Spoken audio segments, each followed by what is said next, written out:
In a lot of this Monday night quarterbacking, we forget what the pandemic was actually like. I don't want to be that Is it guy, a but it's Monday Monday night? morning. It's Monday morning quarterbacking. I mean, the games are on Sundays, Aren't there also games on Monday Monday night? nights. Yes, that's the source of confusion. There's also Friday night. There's How just long have every you lived night. here? I don't know, not that long. I'm Ben Smith, I'm Nayeema Raza. and this is Mixed Signals from Semaphore Media. There's some genuinely great news today. As we're taping this on Thursday, Wall Street Journal reporter Evan Gershkovich and others are coming home in a prisoner swap with the Kremlin, with Moscow. Yeah, I think, Evan's many friends in New York media are so relieved and happy to see this, as I'm sure is Paul Whelan's family and so many others who are been eager to get these folks out. And Evan was just incredibly brave in public through this experience. I know many journalists have been corresponding with him from jail, and it's just an unusually straightforwardly happy day. But today, actually, on this show, we're going to be looking backward at some darker times. Yes, we're going to be talking about COVID. And I know it's 2024, not 2020. But the pandemic is such an important point. It's seared into the collective memories of people and the experiences of their own lives, but also as a point of departure for trust in so many institutions, including in journalism. It's in some ways a classic reason people don't trust the media, which is, we get things wrong. And particularly in these moments of absolute chaos, in which we were calling sources who didn't know any more than we did and were calling us to try to figure out what was going on. That gets reflected in all sorts of conflicting, chaotic media reports, many of them wrong, occasionally manipulated by government or private actors, but way more often just a product of the chaos of the moment. And then you can look back at that kind of chaos. And this is really true across all sorts of journalism. And you can kind of impose a conspiracy theory, you can impose an intention on what really often is much more likely to be incompetence than malice. More Veep than scandal is kind of what you're talking about. That's always the story. I think there was a lot of, clampdown of conversation, of scientific debate, and even of question asking, actually, in this time. That was a very fearful time. And while there's been a lot of effort by the media and certainly by political opponents to kind of investigate and tear the paperwork apart to find out the mistakes that government made at every turn, there's been very little examination by the media, I think, of our own mistakes, mishaps, what we didn't know, and if we said that we didn't know enough. And I think the failure to do that has created this vacuum that has been filled with a lot of people that don't have necessarily, the all-in guys kind of looking back at COVID. And we thought, okay, well, we should actually, as journalists, take a moment, take a beat, and look back at this moment with somebody who's usually having to answer the tough questions, Dr. Anthony Fauci. Yeah, our own congressional hearings here, but we're on the stand. We're on the stand. We didn't let him ask us enough questions, if that's the case. Yeah, that's true. All right, let's take a quick break, and we'll be back with Dr. Anthony Fauci.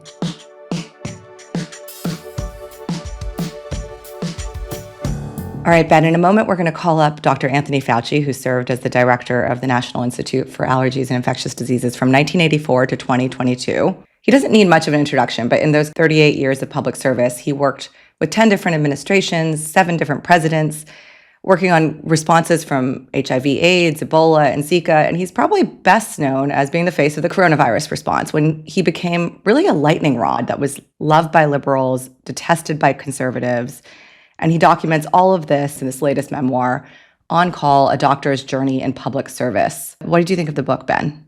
I was surprised how little it was about COVID, honestly. It was a real attempt to step back and reintroduce himself, explain himself, I thought, in a way. What did you think? The other thing that featured in it was just his role as a communicator.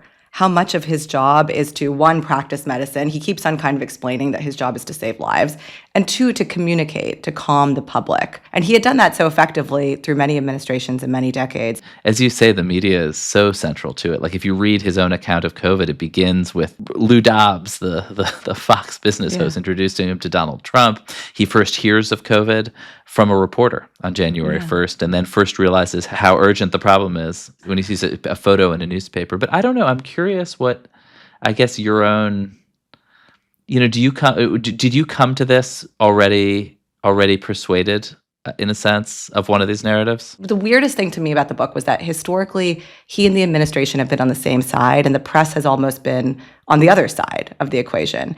And in the Trump administration, that kind of changed. He and Trump were at odds a lot of the time, and the media was more empathetic to him. Yeah, there was an impulse just to take the authority of sources seriously. I suppose it's probably what covering the Catholic Church was like in the Middle Ages. Do you think the media became a mouthpiece for Just sort of take the authority. Well, sometimes you should be a mouthpiece when somebody says this is a life-saving drug and people should take it. It's appropriate for the media to say doctors say X, right? I do think that there was not, and I felt throughout COVID, that there was not enough discussion. Like early on, I was like, oh, a lab leak theory, that seems kind of interesting. And Mark Lipsitch from Harvard, was talking a lot about it. And I thought the shutdown on that conversation was really interesting. There was some sense where the media felt obliged to kind of patrol the conversation to keep crazy, dangerous stuff at bay. And where they drew that line was often no conversation was permitted. There's a million things we could talk to him about, but I really think the focus should be on the media. And how did he think about using the media to communicate to audiences, to circle Trump, if at all? So we'll ask him about that, about the media, and about a lot more.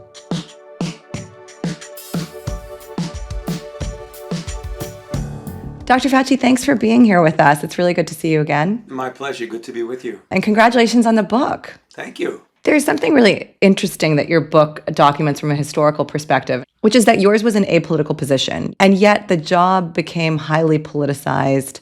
When do you think it became politicized? Was it under the Trump administration only, or did it precede that?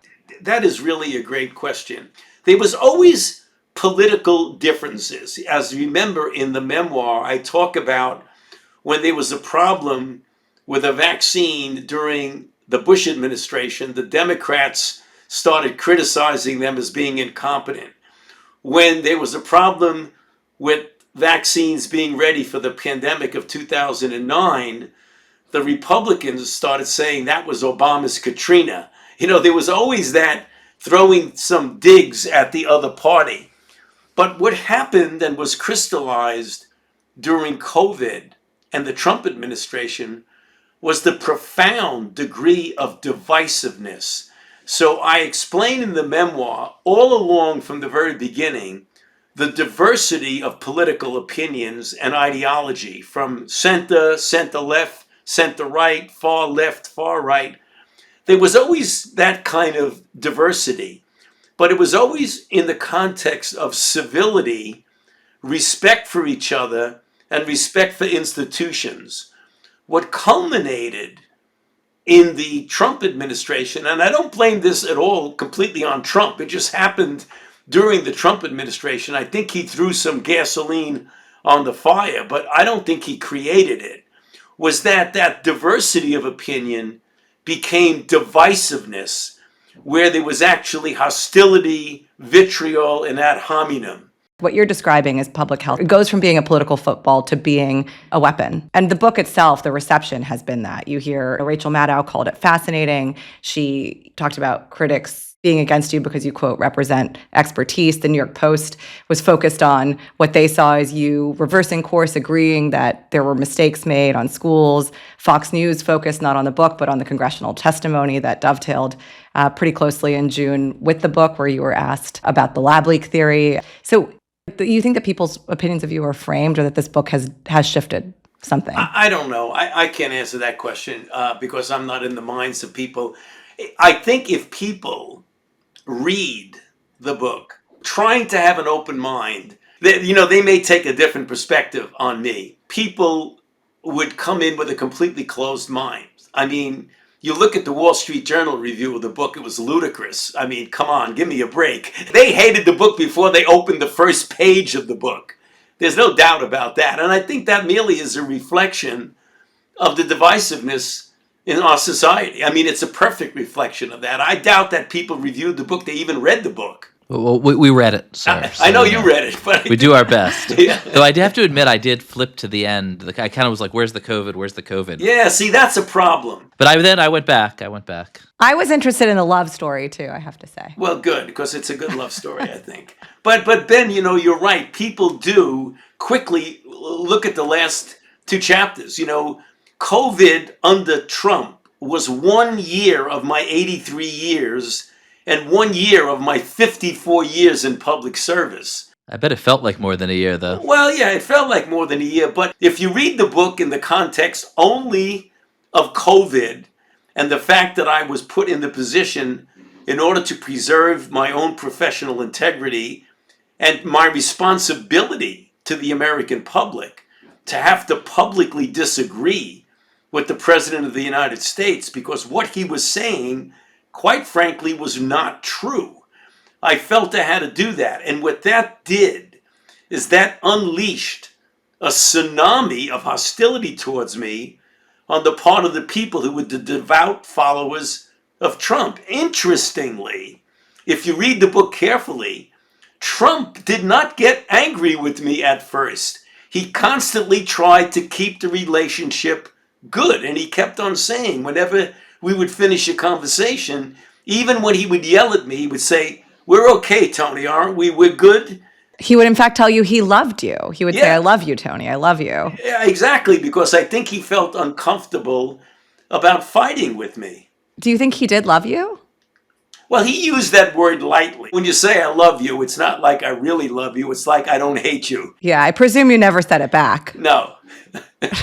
Did you find, there was a flip side of that coin, which was that, in this polarized society, a lot of people on the other side like put you on coffee cups and really, really deeply idealized you and kind of turned you into this oppositional figure to everything they hated.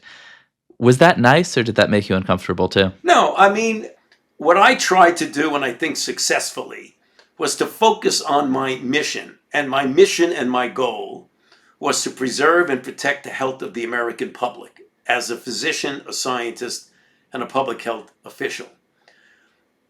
If you focus on that, the extremes are just noise.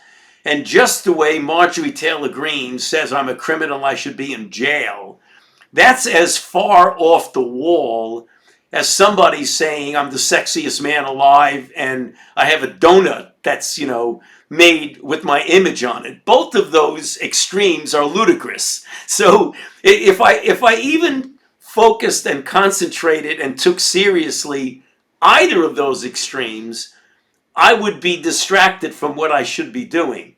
So I didn't pay attention to either of those. I just paid attention to what my job was. One thing reading your book, we talk a lot about media on this show. I was struck by the extent to which your job in your career has always been involved communicating with the media, and really specifically with COVID. Your story, and you first learned of it when a reporter calls you on January 1st. You were really shocked when you saw a photo of huge Chinese field hospitals in the media. But I also think we're living in such a changed media environment from the one that you had come up in. And I'm curious, like through this process, what you feel you learned about us in some sense, and maybe what surprised you, what you feel you got wrong about this very strange new media world we're all living in. Well, it wasn't necessarily something that got wrong. It was a realization that the media that I was dealing with in the early 1980s, mid 1980s, early, was prior to social media. And even though there were differences in media that leaned one way or the other, it was always quite well edited. So if something came out, it wasn't just somebody sitting in their basement in their bathrobe putting something on social media that then goes viral. It usually had a responsible writer who ran something by an editor, and then it came out in the news. That's much, much different than this completely unedited social media where something that is egregiously incorrect gets thrown out, and all of a sudden you find yourself in a funny position. I wouldn't say funny, that's the wrong word. In a disturbing position of living in an arena of the normalization of untruths, where there's so much untruth out there that the general public shrugs their shoulders and say, we can't figure out what's true. And when you can't figure out what's true, then you get an erosion of the social order and an erosion even of the democratic process. So that's the thing that has struck me that's different from the media, if you want to call it that, today and what it was in the 1980s. Can you talk about how the changed media environment shifted incentives for you as a communicator? I mean, we live in a kind of shorter attention span world. Nuance is hard to come across, especially on social media. Do you think that it made the public health messaging more reductive or more black and white than it needed to be? Well, I don't know. I think it made it more confusing because there were so many variations of the message. One of the things that people find hard to believe, I don't engage in social media. I have never tweeted anything in my life, ever. So But you've been clipped millions of times. I have, but I have never tweeted anything in my life. Do you have a secret account, though, where you lurk? I have no account. I have zero. I have no social media accounts. Doesn't that put you at a disadvantage? No, I just think it's a cesspool of untruth. But aren't you also cutting yourself off from the people that you need to reach the most, maybe? No.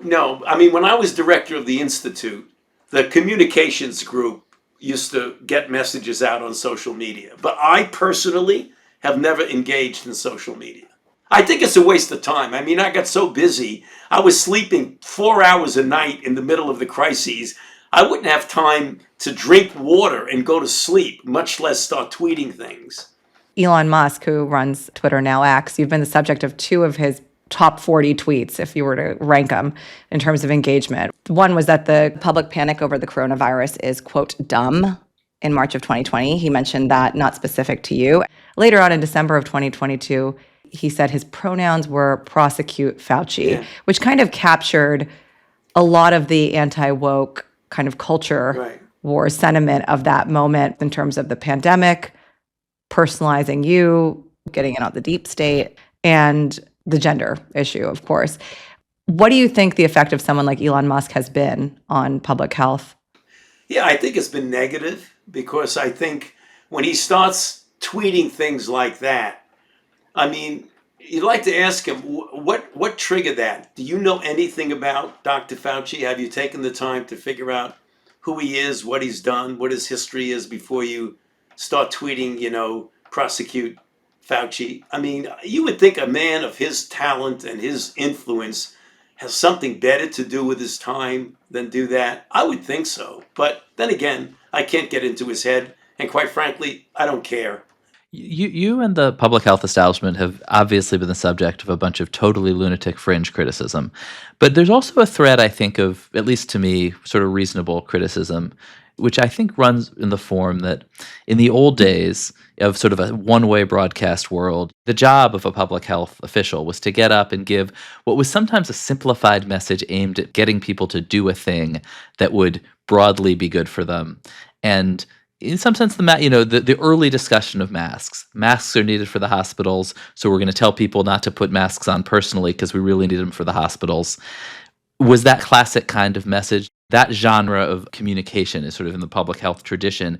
And we're now in this world where everything is contested and argued and chewed on in real time. And that kind of one-way communication, just seemed like it didn't work. Like it seemed like it provoked a backlash and an examination. And I wonder if elements of that were a mistake, if that kind of communication just doesn't work anymore.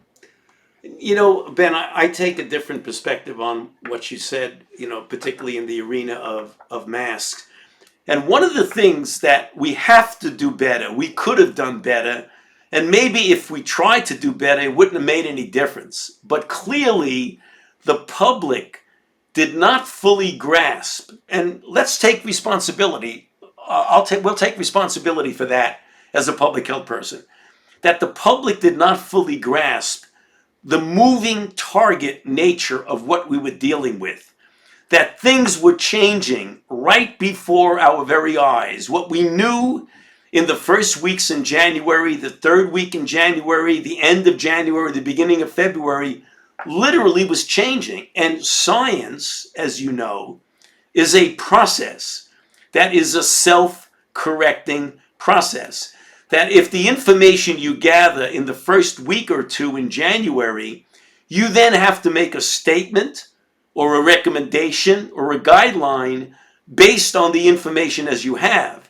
In February and March, if that information changes, The scientific process dictates that you change what your recommendation, what your guideline is based on the new information.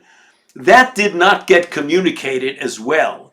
And the public kept on thinking those scientists are flip-flopping. They don't have any idea what they're talking about. That became a problem. No, and I really understand that. And I think there's something about this environment of no trust that made that worse. But I guess just, as a citizen, why not say to me, you know what, maybe masks help, but the nurses and doctors need them more.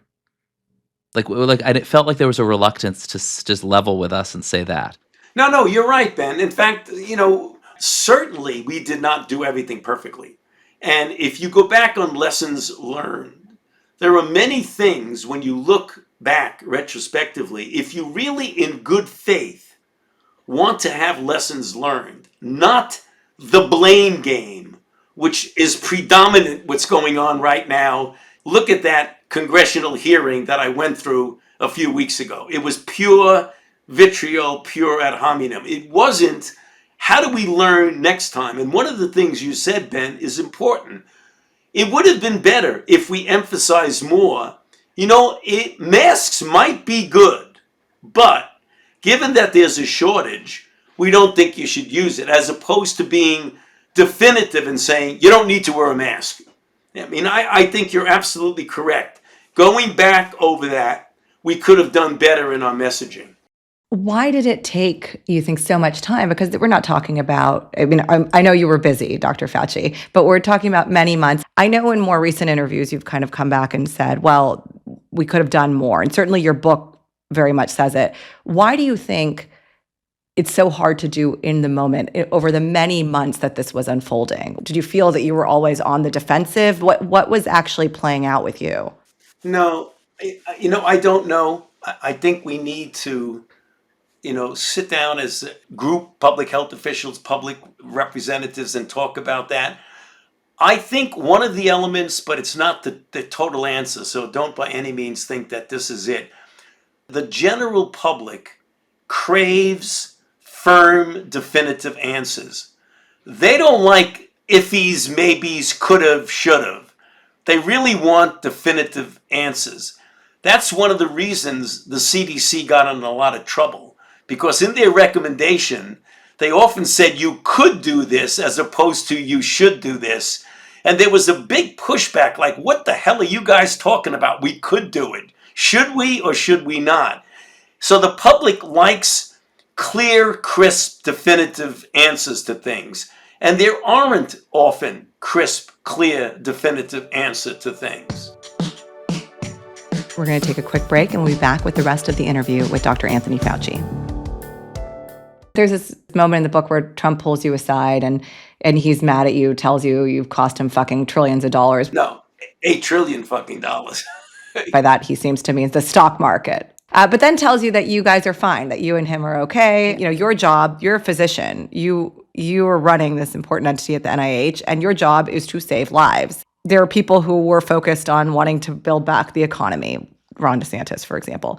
Our job as journalists is to kind of be skeptical, to help convey critical public health messaging, but also to ask questions, to probe.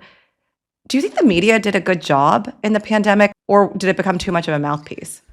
I don't think that you can use the word the media, because the media today is not, in my mind, the media that I knew in the late 70s, early 80s. The media itself is so divisive and fractionated.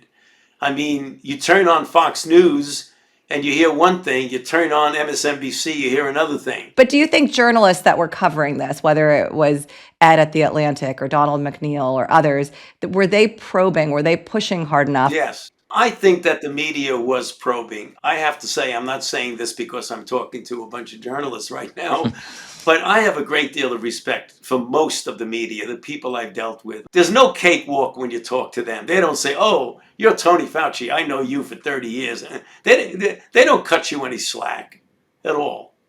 It did feel like, in some sense, like the sort of mainstream conventional media. I'll include myself here. I was at the Times at the time and wrote about it. Specifically with the lab leak theory, in some sense, participated in really shutting down that conversation and branding people who were floating the idea as lunatics in a way that I think was bad for us, was probably bad for you in some sense. I'm curious how you explain that. Were we getting spun by you? Were we spinning ourselves? No, I don't think you were getting spun. I had always kept an open mind, but as a scientist, I base what my opinion is based on data and evidence. And there were people who were absolutely saying it's a slam dunk, it's a lab leak with no evidence whatsoever. And still to this day, there is no evidence whatsoever. I keep a completely open mind that it could either be one or the other. But when I look at the people who are saying it's one based on no data versus evolutionary virologists saying we're not certain what it is. There's no definitive answer. And as long as there's no definitive answer, you need to keep an open mind. However, if you look at the data that they've accumulated, it is strongly suggestive, though not definitive, that it was a natural occurrence from an animal reservoir in the market. That doesn't mean that if all of a sudden, a month, a year from now, someone comes up with definitive data that it's a lab leak, I certainly would embrace that. But I don't see any data right now that indicates that, except people definitively declaring it with no data. But I think that there is a difference between the declaration and the asking of questions, right? And I think often the asking of questions got simplified to a conspiracy theory. I mean, you saw this when Senator Cotton in February of 2020, started to raise these questions about what China was hiding. And he kept his accusations super vague. And then the New York Times labeled it a conspiracy theory. The Washington Post's account was that he kept repeating a coronavirus conspiracy theory that was already debunked. And they kind of saw the worst possible interpretation of his vague, potentially purposely vague accusations.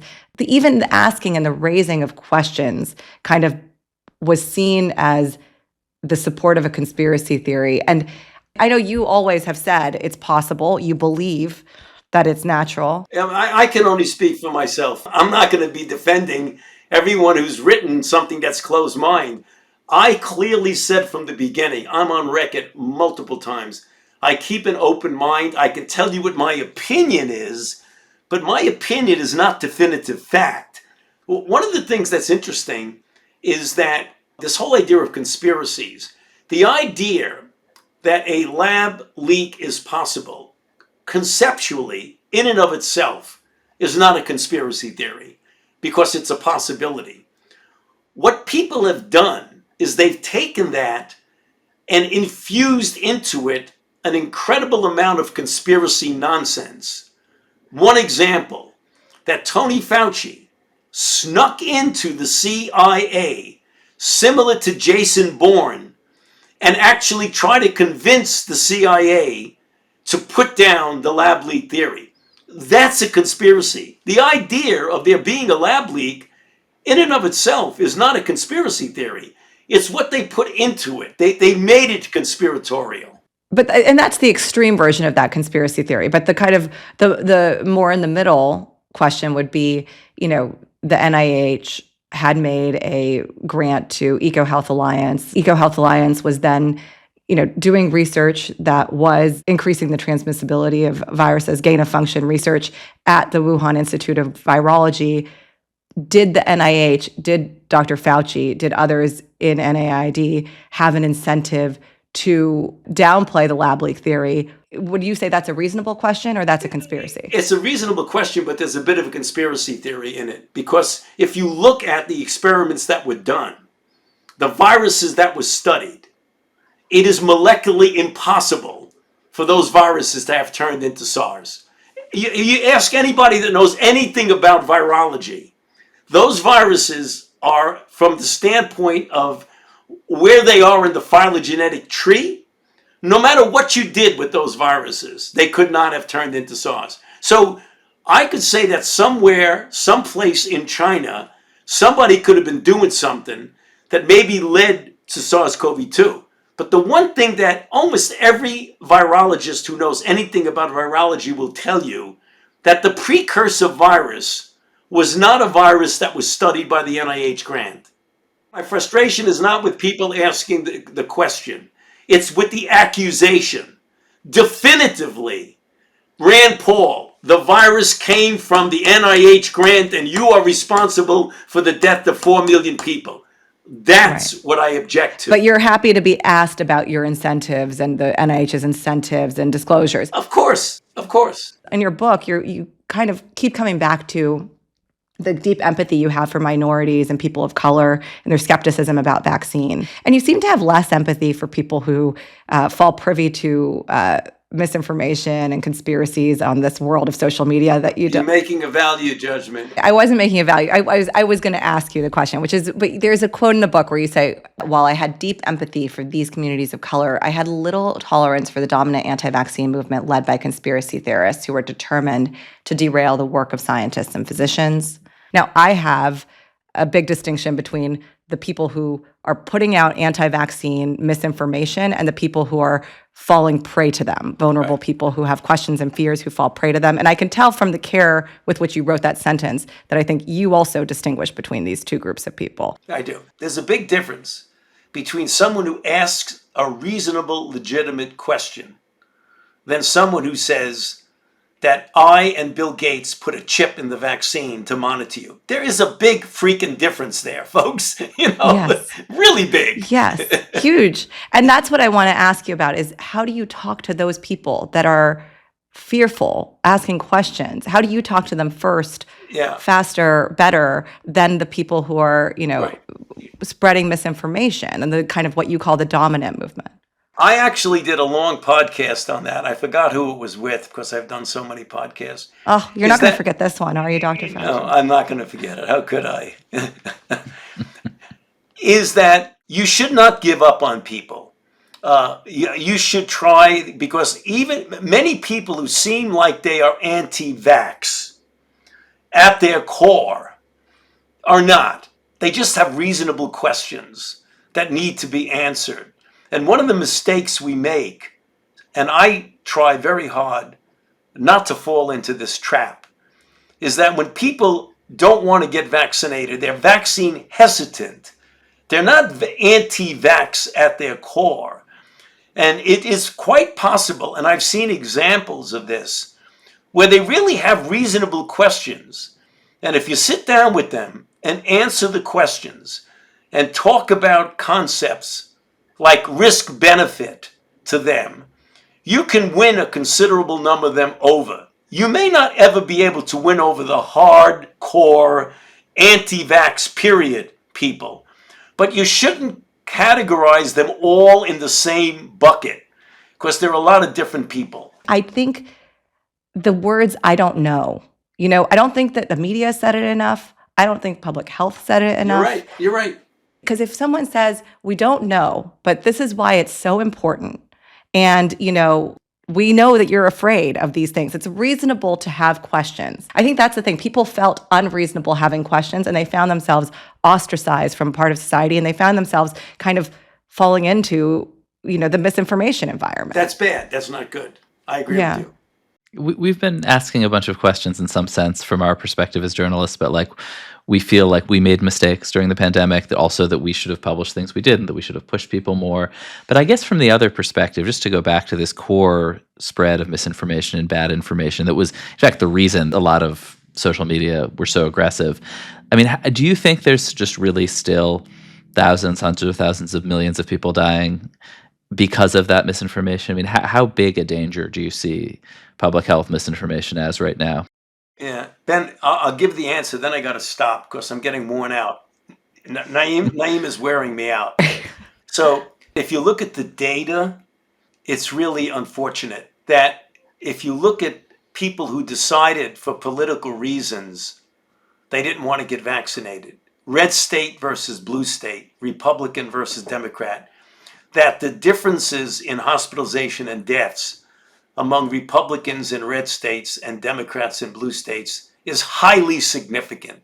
So people have lost their lives because of deciding not to take a life-saving intervention based purely on ideological considerations. Peter Hotez, in his book, did a modeling estimate of the number of people who died unnecessarily avoidable deaths by refusing to get a vaccine. And the estimate is somewhere around 220,000 people have died because of misinformation about vaccines. So I do think it's a real issue. It's not just theoretical, it's a real issue. Thank you so much, Doctor, for doing this. Thank you so much, Dr. Fauci. We really appreciate it. I really credit you that even in your retirement, you come back and are so willing to engage in these questions. I really do appreciate it. You're welcome. It's nice to be with you. I was wearing him out, Ben. I mean, I think it was really interesting, and probably interesting for him to be asked questions, that were not of the genre of like, what a wonderful book, and I'm so sorry what these bad people did to you, but really trying to like probe and challenge the mistakes we all made. Though, I mean, he gets asked challenging questions a lot, especially in congressional. He gets asked like furiously Yes. hostile questions, right? And in Congress, that's not a back and forth. That's a context where all you can do is defend yourself. Yeah. I really liked the distinction between being willing to answer questions versus being willing to engage with conspiracists. I think there was like a lot of nuance in what he said. And sometimes because of the way that Fauci is clipped and shared, he sounds overly defensive. But I think he really is willing to engage on the questions. And throughout, his position has always been a complex, scientifically informed one of like, well, it's possible, but it's not probable. And here's why. And that just doesn't play well in a social media environment. I was surprised he's not on Twitter. Like, if the guy's job is to be the communications director for the federal government and the most important thing ever, like, if I was hiring a communications director, I might say, you might not like social media, but this is the world we live in and you got to be on it. If I were a retiree in my 80s, I would not be on Twitter. Even as a journalist in my 30s, I've thought about not being on Twitter. I'm concerned like my father's going to do nothing else in his retirement, honestly. But, and it's obviously, right, it sucks. It's bad for your mental health. It's no fun. But also there was a lot of really incredible conversation and journalism and challenging of authoritative point of views taking on there. But he must have been briefed on that. Yeah, but he has a really dismissive attitude toward it in a way that is, I think, a little out of sync with, social media is really complex and has just utterly horrifying aspects, but also does sometimes contain little elements of the wisdom of crowds and unearthing hidden databases of viruses that the Chinese were trying to hide was part of that. And I do think there was something a little, I don't know. I do think that he kept referring to the media of the 1970s, the 1980s, and that was a long time ago. I think a lot of people of that generation kind of romanticize. But I do think you're right, because like you take, Elon's early tweets about the panic, and there's a couple million people and probably some percentage of those bots liking that, sharing that, and you're maybe missing the opportunity to be in conversation with those people, to be known to those people, and to be a voice. I mean, Fauci had like 70+% approval ratings, and so much so that Donald Trump started tweeting about it, saying, why don't I get some credit for this? So in 2020, he was somebody who I think actually would have been pretty effective. He would actually be a good Twitter character. It would have been great on Twitter. I mean, of course, you can't win. It was going to be divisive. He also doesn't have time. Aren't you glad that he's instead in these meetings with like Pfizer or Warp Speed trying to figure stuff out versus tweeting? It did make me feel like maybe a different person should be running Operation Warp Speed than the person in charge of communications. I don't know. A very difficult job. I mean, a fundamentally impossible job. And in every country in the world, the guy who ran that response wound up being hated because we all hated the period and it was a nightmare. And, there's an element of inevitability there. Yeah. What I think I deeply respect is that, like, even in retirement, he's like willing to keep addressing these questions. I think in part to, obviously around his legacy, in part there's some commercial value in writing a book, but really because, if you're a doctor and the amount of burnout and suicide rates amongst medical professionals in this country post-COVID has gone up. And I think, he's trying to tell people it's worth it somehow. It's worth it somehow, despite everything. It's worth it. Like, you save lives. And that's really what he was doing. He was doing his job of trying to save lives. Yeah, and he is. I mean, you really get this from the book. He's a really consequential figure in contemporary American history, no doubt. No doubt. Let's take a quick break, and we'll be back with another consequential figure. And no, it's not Max Tawney, to wrap up today's show with Blindspots. On our branded segment from Think with Google this week, We're talking with Google VP of Marketing Josh Spanier about the lasting impacts of the COVID pandemic on the world of marketing. So we've been talking with Dr. Fauci on this episode about how the pandemic was a defining moment for the trajectory of the culture, for media, for politics, for trust in media. And I'm curious what you see as the big lasting shifts for marketing from the pandemic. The pandemic changed marketing massively. We saw huge changes in behavior as everyone stayed home, watched TV, and spent more time on their phones and on their laptops. So in terms of accelerating digital shopping behaviors, for example, massive change. And while those numbers have come down as people have gone back into the real world, it really supercharged a lot of the sort of curves and trajectories we saw about people's uses of technology and their comfort level. Even just ordering food to home spiked massively during the pandemic. For me, one of the biggest learnings I had was really around using computers to make graphics, animations, and content that previously we weren't thinking about as much. Prior to the pandemic, film shoots or production shoots would take days and people would travel around the world and you'd actually do these high-end production shoots. In the pandemic, all of a sudden, none of the assets, none of the ads we had worked. You couldn't show this stuff anymore. It was all people in crowds and then, shaking hands and hugging, and that wasn't appropriate anymore. So we had to actually really invest heavily in special effects technology, in companies that could basically build us assets incredibly fast, incredibly cheaply, it turns out, or incredibly price consciously, and scale that for the web. That's been a really interesting development, which has really stuck and has actually been transformative and been a long-term impact of the pandemic. It's accelerated our approach to how we actually make content from the way we previously used to do it.